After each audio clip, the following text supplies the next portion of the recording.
श्री स्वामी समर्थ. नुकत्याच 10वी आणि 12वीच्या परीक्षा झालेल्या आहेत. मुलांना खूप छान यशही आलेलं आहे. पण ज्या मुलांना कमी मार्क पडले असतील, कमी टक्के पडले असतील, किंवा जे पुढची मुलं आहे जे 10वी 12वीच्या परीक्षा देणार असतील किंवा शालेय वर्गात असतील, कशालाही असतील, त्या मुलांसाठी एक खूप सुंदर असा उपाय आहे. हा उपाय, याची प्रचिती खूप चांगल्या पद्धतीने मला आलेली आहे, त्यामुळे मी हा उपाय तुम्हाला सांगते. खूप साधा आणि सोपा उपाय आहे.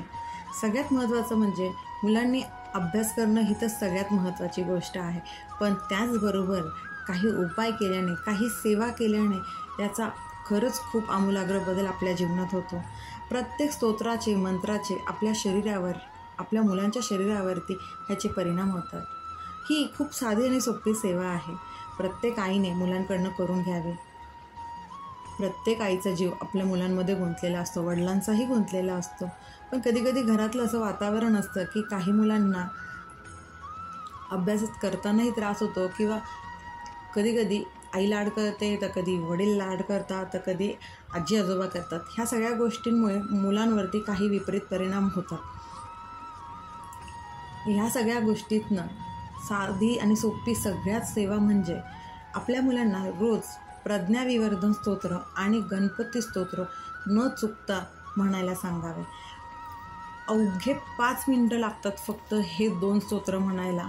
खूप छोटे आणि साधे सोपे. गणपती स्तोत्र तर सगळ्यांना माहिती आहे, ते पटकनही हे लगेच पाठही होतं गणपती स्तोत्र. तसंच प्रज्ञाविवर्धन स्तोत्र, ही सेवा मी माझ्या मुलांकडनं करून घेते. मी माझ्या मुलाला रोज सकाळी शाळेत जायच्या आधी आंघोळ झाली की प्रज्ञाविवर्धन स्तोत्र, गणपती स्तोत्र आणि महाराजांचा तारक मंत्र हे 3 गोष्टी म्हणायलाच लावते, आणि तो म्हणतो. याचा परिणाम माझ्या मुलाच्या यशामध्ये मला दिसून आलेला आहे. ह्या 3 स्तोत्रामध्ये खरंच एवढी ताकद आहे ना, की आपल्या मुलांमध्ये ह्याचे परिणाम खरंच दिसून येतात. मुलगा कितीही कमी अभ्यास करू देत, ह्या स्तोत्रांमुळे त्यांच्यातली एकाग्रता खरंच वाढते. खरंच हा उपाय मुलांना करायला सांगा. ही सेवा मुलांना स्वतः करायला सांगा. मोजून 5 मिनिटं लागतात.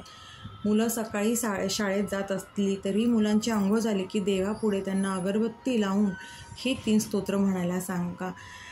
मागे लागा मुलांच्या, की नाही तू हे कर, मोजून 5 मिनिटं लागतात. मोजून 5 मिनिट त्यांच्या मागे तगादा लावा, त्याशिवाय मुलं करत नाहीत. काही मुलं खरंच खूप गुणी असतात, ते ऐकतात, पण काही मुलं नाही ऐकत, तर त्यांच्या पुढे तगादा लावा. आपल्या नित्यसेवेमध्ये हे सगळे स्तोत्र आहे. नसेल तर प्रज्ञाविवर्धन स्तोत्राचं छोटंसं पुस्तक मिळतं, नाहीतर केंद्रात नित्यसेवेचं पुस्तक आणून त्याच्यामध्ये सगळे स्तोत्र मंत्र आहेत. हे सगळे स्तोत्र मंत्र मुलांकडनं करून घ्या. आणि सगळ्यात प्रभावी सेवा म्हणजे अथर्वशीर्ष. गणपती बाप्पाला रोज अथर्वशीर्ष म्हणून त्याचा अभिषेक केला आणि ते तीर्थ जर मुलांना प्यायला दिले तर याचा खरंच खूप सुंदर प्रभाव आहे बरं का. म्हणजे मी हा ज्यांना सांगितला आहे त्यांना तो फरक दिसून आलेला आहे. माझ्या स्वतःच्या मुलालाही दिसून आलेला आहे. 10वीच्या परीक्षेत त्याला अतिशय सुंदर मार्क पडलेले आहेत या सेवेने. कारण का घरातलं काही वातावरण किंवा लाड ह्याच्यामुळे, आणि मुळात त्याचा थोडासा आजारपण असल्यामुळे आम्ही त्याला जास्त टॉर्चर करत नव्हतो अभ्यासाच्या बाबत. पण एक पास होणार, छान टक्के पडणार हे माहिती होतं. पण ह्या सगळ्या सेवेमुळे ना त्याला आमच्या अपेक्षेबाहेर छान टक्के पडलेले आहेत. त्यामुळे मी नक्की सांगेल की तुम्ही ह्या सेवा करा, आणि खरंच गणपती अथर्वशीर्षाचं तीर्थ रोज मुलांना दिलं तर ह्याचा खूप छान प्रभाव होतो. आणि मुलांकडनं ह्या 3 गोष्टी नक्की म्हणून घ्या. ह्याचा खूप छान प्रभाव आहे. कळकळून सांगते, कारण का महाराजांनी ही सगळी सेवा माझ्या मुलांकडनं करून घेतलेली आहे आणि ह्याचा एवढा छान परिणाम बघितला आहे ना, त्यामुळे ही सेवा नक्की करायला सांगण्याची इच्छा होते की तुम्ही करा. कारण का आईला भयानक टेन्शन असतं मुलांचं, की माझ्या मुलाचं कसं होणार आहे, अभ्यासात काय होणार आहे. काही मुलांना सांगायला लागत नाही, पण काही मुलांना खूप तगादा लावायला लागतो की बाबा अभ्यास कर. त्यामुळे नक्की ह्या 2 सेवा करा. खूप साधी आणि सोपी सेवा आहे खरं तर. ज्यांची मुलं पुढच्या वर्षी 10वी 12वीला असेल ना, त्यांनी आत्तापासूनच या सेवेला लागावं. आणि ज्या आई वर्किंग असेल, त्यांना रोज जमत नसेल ना, तर त्यांनी मंगळवारी तरी गणपतीचा अथर्वशीर्ष करून त्याचं तीर्थ मुलांना द्यावं. मी स्वतःही वर्किंग आहे, पण मी ह्या सेवा सगळ्या करते, माझ्या मुलांकडनंही करून घेते. तुम्हीही करा आणि याचा परिणाम नक्की बघा. खूप छान परिणाम आहे.